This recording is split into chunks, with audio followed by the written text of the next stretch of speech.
प्यारे बच्चों, आज की क्लास में आप सभी का स्वागत है। आज हम पढ़ेंगे स्वर और व्यंजन।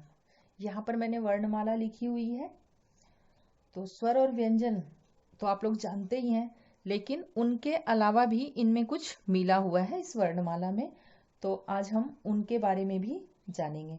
तो आइए पहले हम स्वर को पढ़ते हैं। अ, आ, ई, ई, उ, ऊ, री, ए, ऐ, ओ, औ, अं, अह।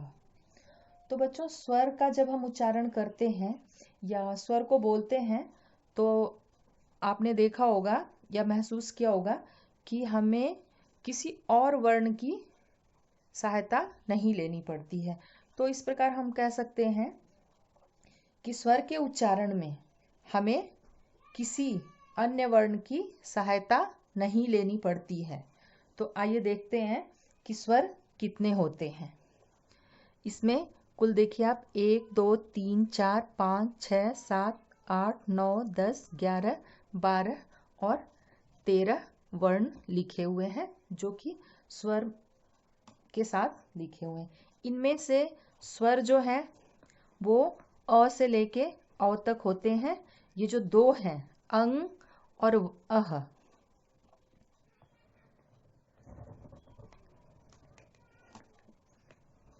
ये स्वर नहीं होते हैं। स्वर कुल 13 थे, ये 13 में से 2 चले गए, तो यहाँ पे कितने बचे? 11। तो स्वर की संख्या होती है 11। अब देखिए ये जो अंग है, तो अंग बोलने पर अ की भी आवाज आ रही है और न की भी आ रही है। तो ये जो है स्वर भी है इसमें और व्यंजन भी है। अब हम अह को बोलते हैं।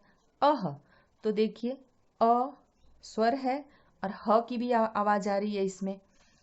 तो ये जो है अंग और अह, ये दोनों स्वर न तो माने जाते हैं और न ही व्यंजन। इन्हें अयोगवाह कहते हैं। तो स्वर हो गए हमारे 11 और अयोगवाह 2, अंग और अह। ये देखिए मैंने व्यंजन लिखा हुआ है।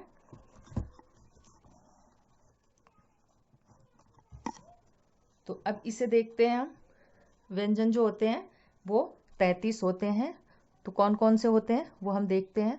1 2 3 4 5 6 7 8 9 10 11 12 13 14 15 16 17 18 19 20 21 22 23 24 25 26 27 28 29 30 31 32 33 व्यंजन होते हैं कुल 33। अब देखिए मैंने ह तक ही इनको गिना है। ये जो अक्षय है, त्र है, ज्ञ और स्र, ये व्यंजन के अंतर्गत नहीं आते हैं। लिखे हुए तो रहते ही हैं, लेकिन इनको हम व्यंजन में नहीं गिनते हैं। तो बच्चों, व्यंजन वे वर्ण होते हैं जिनको बोलने में स्वरों की सहायता लेनी पड़ती है और ये 33 होते हैं।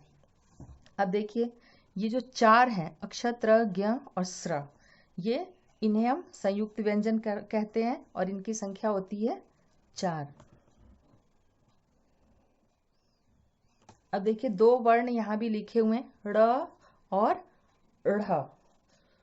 तो ड़ जो है वो ड से बना हुआ, पहले ड है और उसके नीचे ये बिंदी लगी हुई है, और ढ लिख के और नीचे बिंदी लगी हुई है, तो इसे हम ढ़ बोलते हैं। ये जो है ड का विकसित रूप ड़ है और ढ का विकसित रूप ढ़ है। अब देखिए इनको हम बोलते कैसे हैं। इसे हम ड बोलते हैं और इसे ड़। ये ढ है और ये ढ़। अब देखिए इनका प्रयोग कहाँ करते हैं। ड़ का पेड़, सड़क, और ढ़ जो होता है इसे देखिए आप पढ़, चढ़, बढ़। तो अब हम संयुक्त व्यंजन को समझेंगे कि संयुक्त व्यंजन जो ये हैं वो क्यों संयुक्त कहलाते हैं और वो किन किन व्यंजनों से मिलकर बने होते हैं। तो बच्चों अब हम संयुक्त व्यंजन के विषय में जानते हैं कि ये कैसे बनते हैं। जो ये अक्षय वर्ण है, ये क, मूर्धन्य स,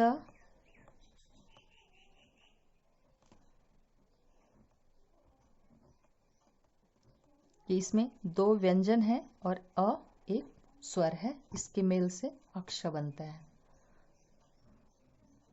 और जो त्र व्यंजन है ये त, र और अ के मेल से बनता है। ज्ञ, ज्ञ बनता है ज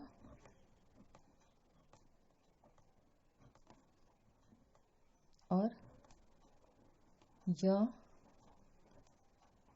और अ के मेल से।